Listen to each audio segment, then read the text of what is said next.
સત્તાનો સંગ્રામ એટલે 5 રાજ્યોની વિધાનસભાની ચૂંટણી અને તેમાં હાલ જેના પર સૌથી વધારે નજર છે આખા દેશની એ છે ઉત્તર પ્રદેશ વિધાનસભાની ચૂંટણી, કારણ કે એવું કહેવામાં આવે છે કે દિલ્હીનો રસ્તો લખનૌથી જાય છે અને એટલા માટે આખા દેશની હાલ ઉત્તર પ્રદેશની વિધાનસભાની ચૂંટણી પર નજર છે। બંને પક્ષો ખાસ કરીને આ વખતે જે મુખ્ય લડાઈ જોવામાં દેખાઈ રહી છે, આ મુખ્ય લડાઈ છે ભારતીય જનતા પાર્ટી અને સમાજવાદી પાર્ટીના ગઠબંધન વચ્ચે, પરંતુ બંને પક્ષો પોતપોતાની જીતના દાવા વ્યક્ત કરી રહ્યા છે। ભારતીય જનતા પાર્ટી કહી રહી છે કે ફરી એક વખત પુનરાવર્તન થશે, જ્યારે સપાનું ગઠબંધન કહી રહ્યું છે કે પરિવર્તન થશે।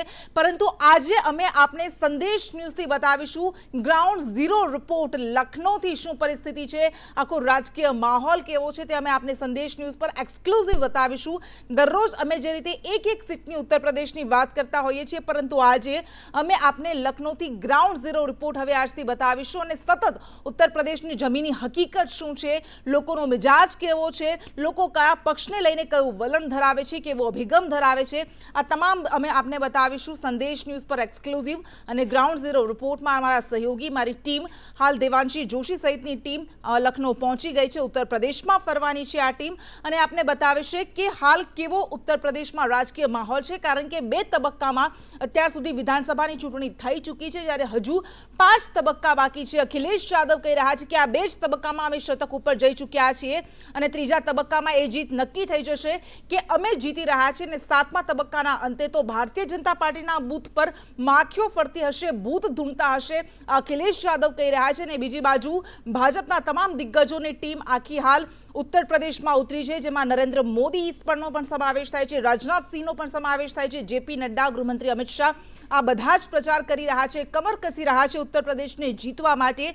અને આ વખતે ફરી એક વખત યોગી આદિત્યનાથને મુખ્યમંત્રીના ચહેરા તરીકે ઘોષિત કરવામાં આવ્યા છે અને ફરી એક વખત ભારતીય જનતા પાર્ટી એવો વિશ્વાસ વ્યક્ત કરી રહી છે કે યોગીની સરકાર દરમિયાન જે પણ વિકાસના કાર્યો થયા છે તેને લઈને ફરી એક વખત ઉત્તર પ્રદેશની જનતા ભારતીય જનતા પાર્ટીને વોટ આપશે, ફરી એક વખત ભારતીય જનતા પાર્ટીને સત્તાનું સુકાન સોંપવામાં આવશે। અને એક બાજુ જે રીતે યોગી આદિત્યનાથ સપા પર પ્રહાર કરી રહ્યા છે, આખા ચિત્રમાં એક મહત્વપૂર્ણ બાબત એ છે કે બસપા ક્યાંય નથી દેખાઈ રહી, માત્ર છૂટી છવાઈ સભા સિવાય બસપાનું ક્યાંય ચિત્ર અહીં નથી દેખાતું અને મુખ્યત્વે લડાઈ અત્યારે ભારતીય જનતા પાર્ટી અને આરએલડી સપા ગઠબંધનની બની ગઈ છે। અને આપણે વાત કરીશું યુપીના કરહલમાં કે જ્યાંથી અખિલેશ યાદવ લડી રહ્યા છે, ત્યાં અખિલેશ યાદવ માટે મુલાયમસિંહ યાદવ ખુદ ચૂંટણી સભા માટે સંબોધવા માટે પહોંચ્યા હતા અને કરહલ રેલીમાં મુલાયમ યાદવે અખિલેશ માટે વોટ માંગ્યા। તેમણે કરહલની જનતાને અખિલેશ યાદવને વોટ આપવાની અપીલ કરી। યાદવોના વોટ અંગે કરવાનો મુલાયમનો પ્રયાસ છે। કરહલથી આ વખતે વિધાનસભા ચૂંટણી અખિલેશ યાદવ લડી રહ્યા છે, ત્યારે ગૃહમંત્રી અમિત શાહે પણ કરહલમાં સંબોધી ચૂંટણી સભા। બંને પક્ષોના દિગ્ગજો કરહલમાં પહોંચ્યા અને કરહલની જનતાને જીતવા માટે, જનાદેશ આપવા માટે કમર કસી રહ્યા છે।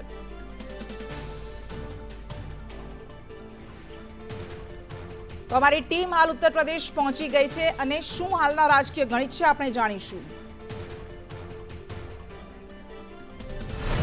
અમારી ટીમ હાલ લખનૌ પહોંચી છે અને લખનૌથી આપણે જાણવાની કોશિશ કરીશું કે ગ્રાઉન્ડ ઝીરો રિપોર્ટ શું છે, જમીની હકીકત શું છે, કારણ કે બંને પક્ષ જ્યારે દિગ્ગજો સભા સંબોધી રહ્યા છે ત્યારે આપણે જે રીતે જોયા છે કે જનમેદની ઉમટી પડે છે અને આ જનમેદનીને જોતા આપણે અનુમાન લગાવતા હોઈએ છીએ કે કયો પક્ષ જીતશે, કયા દિગ્ગજો જીતશે, પરંતુ અમારી ટીમ હાલ લખનૌ પર ઉપસ્થિત છે। દેવાંશી પાસેથી આપણે જાણવાનો પ્રયાસ કરીશું। દેવાંશી, અખિલેશ એવું કહી રહ્યા છે કે 7મા તબક્કાનું મતદાન થશે ત્યાં તો ભારતીય જનતા પાર્ટીના બૂથ પર ભૂત ધૂણતા હશે અને બીજી બાજુ ભારતીય જનતા પાર્ટીના તમામ દિગ્ગજો પ્રયાસ કરી રહ્યા છે કે ફરી એક વખત પુનરાવર્તન થાય। જમીની માહોલ શું છે, પુનરાવર્તન કે પરિવર્તન? દાવાઓ તો દરેક પક્ષ પોતાનું કરવાના છે, પણ જનતા પોતાનો એક મિજાજ બનાવીને બેઠી હોય છે। 2 તબક્કામાં જનતાએ જે નક્કી કર્યું છે 10મી માર્ચે ખબર પડવાની છે, પરંતુ અત્યારે હું લખનૌમાં બડા ઇમામવાડા વિસ્તારમાં છું જ્યારે લખનૌની રાજકીય વાતો કરતા હોઈએ, ઉત્તર પ્રદેશની કરતા હોઈએ તો એની સાથેનો ઇતિહાસને પણ યાદ કરવો બહુ જ જરૂરી હોય છે. આ બડા ઇમામવાડા લખનૌની ઓળખ બનીને ઉભરી આવે છે. અહીંયાથી આખા દેશમાંથી કેટલાય પર્યટકો આવે છે. હું જ્યારે બપોરથી અહીંયા પહોંચી છું કૃષ્ણાને મેં અનેક લોકોની સાથે વાત કરી છે, પરંતુ અહીંયા તમે જે હમણાં વાત કરી રહ્યા હતા કે બસપા ગાયબ દેખાઈ રહી છે, પરંતુ બીજી એક વાત એ પણ ઉપસીને સામે આવે છે કે કોંગ્રેસ મીડિયામાં દેખાય છે, રેલીમાં દેખાય છે, સભાઓમાં દેખાય છે, પણ લોકોના મિજાજમાંથી તો લખનૌમાંથી તો ગાયબ જોવા મળી રહી છે. અહીંયા અનેક લોકો છે, અહીંયા જે ફરવા આવતા હોય બધાની સાથે અમે વાત કરી અને બધાની સાથે આપણે ફરીથી વાત કરીશું એટલે તમને ખબર પડશે કે લખનૌનો મિજાજ શું છે. પણ એ બધા સાથે વાત કરીએ પહેલા આ લખનૌ વર્ષોથી આ દેશમાં ઉત્તર પ્રદેશે આપણને સૌથી વધારે પ્રધાનમંત્રીઓ આપ્યા છે. આ દેશની રાજનીતિનો મિજાજ ઉત્તર પ્રદેશ નક્કી કરતું હોય છે અને એટલે જ આપણે ગુજરાતમાં હોઈએ, ગુજરાતના દર્શકો હોય તો પણ એમને એ હંમેશા સવાલ સતાવતો હોય છે કે આ વખતે યોગી અને અખિલેશની આ લડાઈમાં કોણ વધારે જોર મારી રહ્યું છે. પણ ઉત્તર પ્રદેશની એક ખાસિયત એ પણ છે કે જેવો તમે એરિયા બદલો એટલે તરત જ મિજાજ પણ બદલાઈ જતો હોય છે. હું બડા ઇમામવાડા વિસ્તારમાં છું અને એટલે જ અહીંયા મને સૌથી વધારે મેં ત્યાર સુધી જે લોકોની સાથે વાત કરી એમાં સૌથી વધારે લોકો એવું કહેતા નજરે પડ્યા હતા કે અહીંયા અખિલેશનો પ્રતાપ છે, પરંતુ અખિલેશનો પ્રભાવ ક્યાં સુધી, કયા વિસ્તાર સુધી રહેશે એ સમજવાનું બહુ જ મુશ્કેલ હોય છે. કેટલાય લોકો અહીંયા છે ખોટો પડાવી રહ્યા છે એટલે એમની સાથે વાત કરવાની શરૂઆત કરીશું. સૌથી પહેલા आपको बीच आपके फोटो के बीच में आ रही हूँ. आप कहाँ से आए हैं? आजमगढ़ से आए हैं. आजमगढ़ से. अच्छा भैया थोड़ा इधर आ जाइए तो हम हमारे कैमरे में आप दिख पाए. अच्छा आपको यूपी में क्या लगता है माहौल चुनाव के मामले में कौन पसंद है आपको? फिलहाल तो हम पॉलिटिक्स में कोई इंटरेस्ट हमारा नहीं है. अच्छा तो आपको अखिलेश या योगी ऐसा कुछ नहीं है कि योगी आदित्यनाथ पसंद है या कौन पसंद है? नहीं, हमें तो इस बार जो है अखिलेश यादव ही पसंद है. अच्छा अभी थोड़ी देर पहले आपको इंटरेस्ट नहीं था, अखिलेश में क्यों इंटरेस्ट है आपको? अखिलेश में इंटरेस्ट इस वजह से है क्योंकि हम माहौल के हिसाब से बात कर रहे हैं. अच्छा तो हाँ. माहौल उनका दिख रहा है. हाँ, क्योंकि ये माहौल जो है इतना मतलब बेकार क्रिएट हो गया है हिंदू मुस्लिम में कि मतलब एक सामाजिक माहौल अच्छा क्रिएट होना चाहिए. अच्छा. कि जो मतलब ये झगड़ा लड़ाई है, फसाद है, जो इतनी मोब लिंचिंग हो रही है, ये सब नहीं होनी चाहिए. अच्छा हाँ.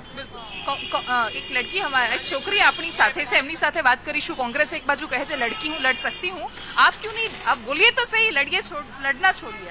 आपको क्या लगता है यूपी की पॉलिटिक्स के बारे में? क्या मतलब?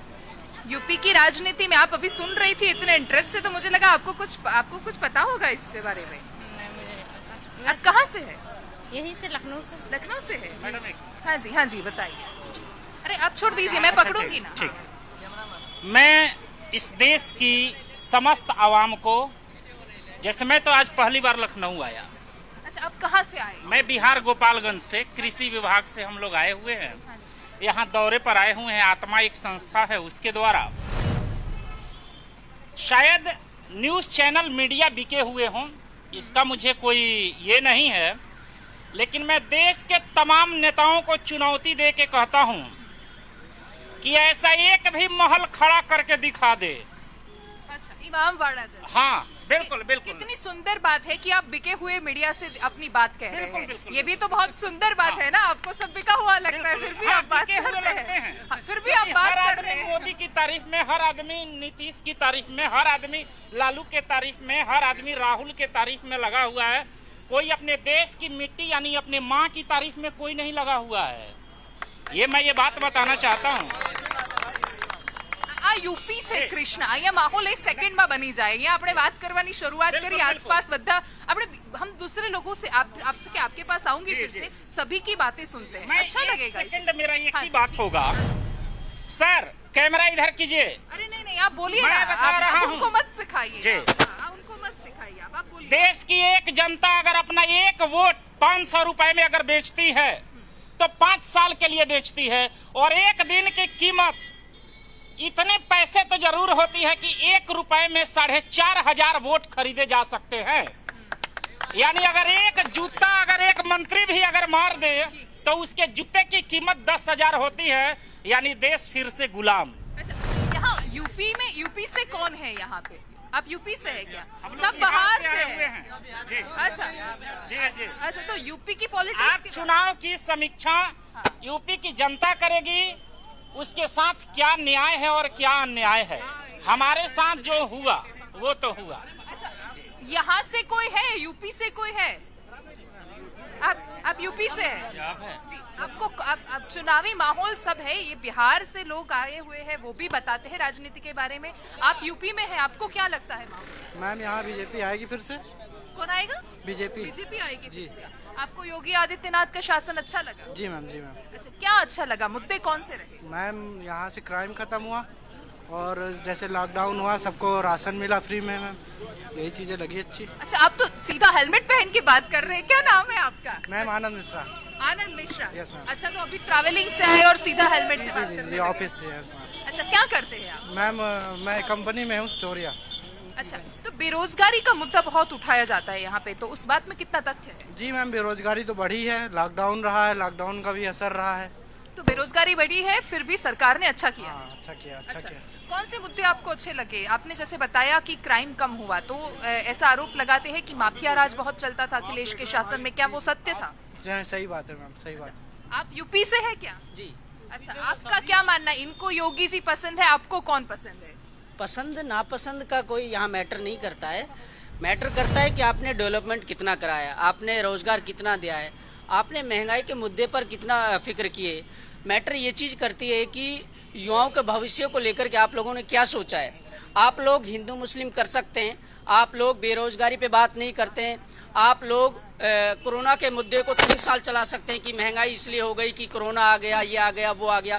क्या पर्टिकुलर यूपी में ही ये कोरोना आया है? क्या और देशों में नहीं आया? वहाँ देखिए अमेरिका में कितनी महामारी आई, वहाँ और यूरोपीय कंट्री में, और देखिए क्या हमारे देश ही इसकी अर्थव्यवस्था इसकी वजह से डाउन हुई है। सारे देश इस महामारी से निकल के आए और इतिहास बताता है हर 100 साल में कोई ना कोई इस तरीके की एक त्रासदी आती है, कोई हमारे देश पे ही नहीं आई है। इसी को एक मुद्दा बनाना और इसको लेकर के चुनाव में 80-20 का एक हिंदू मुस्लिम कर देना। तो लगता है आपको कि योगी सरकार नाकाम रही है? तो नाकाम, सरासर नाकाम है, फेलुअर साबित हुई है, इसमें कोई शंका नहीं है, कोई संकोच नहीं बोलने में कि सरकार ने एक चीज तो किया है, इन्होंने राम मंदिर का एक मुद्दा चलाया कि हमने राम मंदिर बना, वो एक जस्टिस है, मतलब कोर्ट ने वो फैसला सुनाया है, कोर्ट का वो डिसीजन है, वो सबको सुप्रीम है कोर्ट और वो सर्वोपरि है, उसको एक्सेप्ट करेंगे हम लोग, सब करेंगे, कौन नहीं करेगा। आप भी बताइए, आप जी क्या बताएं किस चीज में? मेन चीज महंगाई बेरोजगारी मुद्दा है और सबसे ज्यादा हमारे लखनऊ में जितना मैंने अखिलेश भैया ने जितना काम किया है पिछली किसी सरकार ने काम नहीं किया। और जहां आप खड़ी हैं पुराना लखनऊ लगता है हेरिटेज जोन, जितना सबसे ज्यादा अखिलेश भैया ने काम किया किसी सरकार ने नहीं किया। और इतने टाइम जो मौजूदा विधायक है नीरज बोरा, उसको मेंटेन नहीं रख पा रहे। और यहीं पर देखिए सामने घंटा घर है, कम से कम 200-250 ठेला लगते थे और 200-250 ठेला कम से कम 2000 लोगों का खर्चा चलता था। और जब से सरकार आई उसको हटा दिया गया। अब इस समय इलेक्शन की वजह से थोड़ी ढील है। मेन महंगाई बेरोजगारी मुद्दा है। अच्छा, अब हम लाइव करते हैं तो वहाँ आगे जाना पड़ेगा, इसलिए हम हमारे एंकर के पास जा रहे हैं। कृष्ण, જે રીતે લોકો મુદ્દાઓની વાત કરી રહ્યા છે, ઉત્તર પ્રદેશમાં આવું જ થાય, આપણે એક મુદ્દાની વાત કરીએ, પણ જે રીતે બધાનો અલગ અલગ મિજાજ મૂડ છે, પરંતુ મોંઘવારી અને બેરોજગારી જેવા મુદ્દાઓ એને નગણ્ય તો ન ગણી શકાય। જી બિલકુલ દેવાંશી, આભાર આપનો તમામ વિગતો સાથે જોડાવા માટે। તો હાલ જે રીતે મુખ્ય મુદ્દો કેન્દ્ર સ્થાને દેખાઈ રહ્યો છે, ભલે પક્ષો ધર્મ અને જાતિના આધાર પર લડતા હોય, ભલે પક્ષો ધર્મ અને જાતિને શસ્ત્ર બનાવતા હોય, પરંતુ તેમ છતાં હજુ પણ સામાન્ય જનતા તો એ સમજે જ છે કે બેરોજગારી, આરોગ્ય અને શિક્ષણ મૂળ મુદ્દાઓ છે ને તેમના જીવનને વાસ્તવમાં અસર કરે છે। અને આ તરફ પંજાબના સીએમ ચરણજીત સિંહ ચન્નીએ એક નિવેદન આપ્યું અને આ નિવેદને વિવાદનો મતપૂડો છંછેડી દીધો અને હવે વાર પલટવાર શરૂ થઈ ગયા છે। ચરણજીત સિંહ ચન્નીએ ગઈકાલે જનસભાને સંબોધતી વખતે કહ્યું હતું કે અહીં જે यूपी, दिल्ली और बिहार થી ભૈયાઓ આવશે તેમને નહીં ઘૂસવા દઈએ અને આ નિવેદન પર પ્રધાનમંત્રી નરેન્દ્ર મોદીએ પલટવાર કર્યો। તેમણે કહ્યું કે સંત રવિદાસ ક્યાં જન્મ્યા હતા? સંત રવિદાસ ઉત્તર પ્રદેશના કાશીમાં જન્મ્યા હતા। શું તમે સંત રવિદાસને પણ પંજાબમાંથી કાઢી મૂકશો? શું ચન્ની સંત રવિદાસના નામને મિટાવી દેશે? આ પ્રહાર કર્યા પ્રધાનમંત્રી મોદીએ। ચન્નીએ यूपी, बिहाરના ભૈયા પર નિવેદન આપ્યું હતું અને જેને લઈને વિવાદ સર્જાયો છે। संत रविदास जी कहां पैदा हुए थे? क्या पंजाब में पैदा हुए थे क्या? संत रविदास जी उत्तर प्रदेश के बनारस में पैदा हुए थे, काशी में पैदा हुए थे। और आप कहते हो उत्तर प्रदेश के भाइयों को घुसने नहीं दोगे तो क्या क्या आप संत रविदास जी को भी निकाल दोगे? क्या संत रविदास जी के नाम को मिटा दोगे? क्या भाषा बोलते हो तुम लोग? इतना ही नहीं, मैं जरा पूछना चाहता हूं, गुरु गोविंद सिंह जी का जन्म कहां हुआ था? गुरु गोविंद सिंह जी का जन्म कहां हुआ था? पटना साहिब में हमारे गुरु महाराज गुरु गोविंद सिंह का जन्म हुआ था, और आप पटना में हुआ, बिहार में हुआ, और तुम कहते हो बिहार के लोगों को घुसने नहीं देंगे। तो क्या तुम गुरु गोविंद सिंह महाराज का अपमान करोगे? તો ચન્નીના ભૈયાવાળા નિવેદન પર પંજાબની રાજનીતિ ગરમાઈ ગઈ છે। પંજાબના સીએમ ચન્નીએ આખરે પોતાના નિવેદન પર સ્પષ્ટતા આપી અને તેમણે કહ્યું કે મારા નિવેદનને તોડી મરોડીને રજૂ કરવામાં આવ્યું છે। આ એ જ સ્પષ્ટતા છે કે જે દરેક નેતા વિવાદાસ્પદ નિવેદન બાદ આપતો હોય છે અને કહેતો હોય છે કે મારા નિવેદનને ખોટી રીતે રજૂ કરવામાં આવ્યું છે, તોડી મરોડીને પેશ કરવામાં આવ્યું છે। ચન્નીના નિવેદન પર પ્રિયંકા ગાંધીએ પણ સ્પષ્ટતા આપી। ચન્નીએ કહ્યું કે પંજાબની સરકાર પંજાબી ચલાવશે। चन्नी जी क्या कह रहे थे, एक संदर्भ में बात कर रहे थे। वो बेसिकली ये कह रहे थे कि पंजाब की सरकार पंजाबियों से चलनी चाहिए। उन्होंने जिस तरह से बोला उसको थोड़ा घुमाया गया और ऐसे लगा कि वो कुछ और कह रहे हैं, लेकिन सच्चाई ये है कि वो सिर्फ ये कह रहे थे कि पंजाब की सरकार पंजाबी चलाएंगे। मुझे तो नहीं लगता कि कोई यूपी से आकर यहाँ पे राज करना चाहता है, कोई इंटरेस्टेड भी है। यूपी में भी नहीं चाहते कि पंजाब से कोई आके राज करे। ठीक है, अब जहाँ तक ये बात हुई कि मेरे खिलाफ माहौल बन रहा है, मेरे खिलाफ माहौल तो इनको बनाना ही पड़ेगा, क्योंकि ये जानते हैं कि यूपी में कौन लड़ रहा है। 3 सालों से यूपी के जितनी भी समस्याएं उनकी सरकार के खिलाफ एक ही पार्टी है जो लड़ी है, कांग्रेस पार्टी है। बाकी सब झुके हैं इनके सामने। लेकिन कुछ मेरे बयान को इन्होंने अपने तरीके से पेश किया है। मैं फिर कहना चाहता हूँ कि जो दुर्गेश पाठक, संजय सिंह, केजरीवाल जैसे लोग बाहर से आकर खलल डालते हैं, मैंने उनके बारे में बात की है। लेकिन जो यूपी, बिहार, राजस्थान या जहाँ जहाँ से भी लोग पंजाब में हम आते हैं और पंजाब में काम करते हैं, पंजाब उनका भी उतना ही है जितना हमारा है।